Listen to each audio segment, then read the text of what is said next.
Namun rancangan APBN 2025 menjadi RAPBN masa transisi karena berada di masa peralihan kepemimpinan nasional. Namun RAPBN 2025 mendapat kritik dari banyak pihak mulai dari parlemen hingga ekonom karena nilainya dianggap kurang wajar.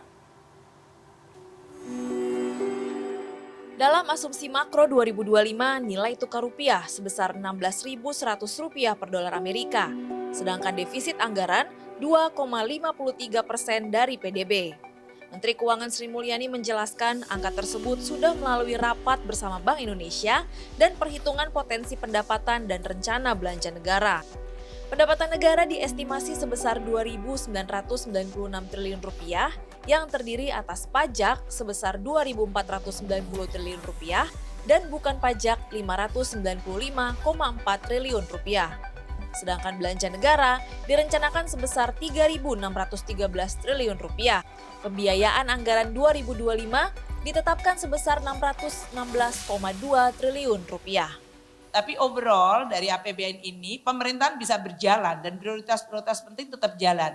Meskipun tadi nanti akan muncul beberapa seperti Menteri Pertanian, kayak dengan uang sekian mungkin kita hanya sampai sekian, nanti kalau mau nambah berarti ada. Itu merupakan domain dari pemerintahan baru. Mungkin itu ya, memang mungkin nggak memuaskan tapi ini transisi kan.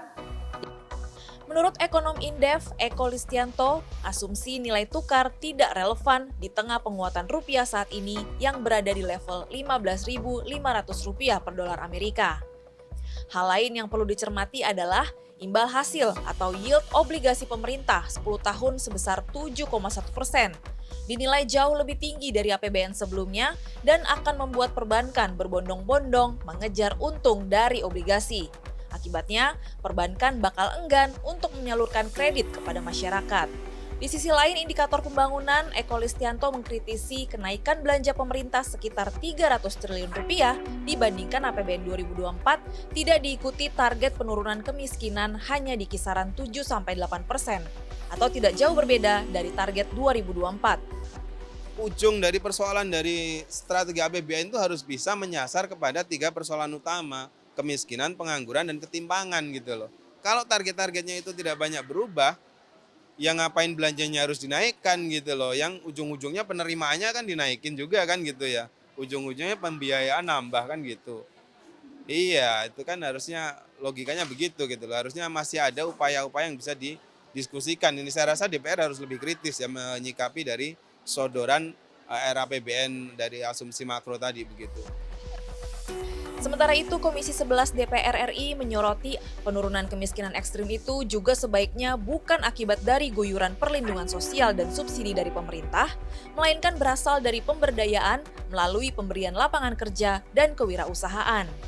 Di sisi lain, DPR berharap opsi pengurangan anggaran subsidi bisa diambil agar memberikan ruang fiskal demi membuka program yang produktif bagi masyarakat.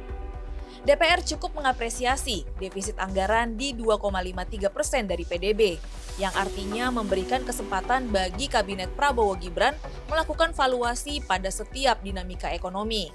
DPR siap untuk mengawal APBN untuk mengalami perubahan di tengah jalannya pemerintahan pada 2025. Nah, kalau hanya mengandalkan APBN 3.600 triliun tersebut, kan 2.000 lebih itu 1.900 sudah belanja, 2.600 sudah belanja pemerintah pusat kan.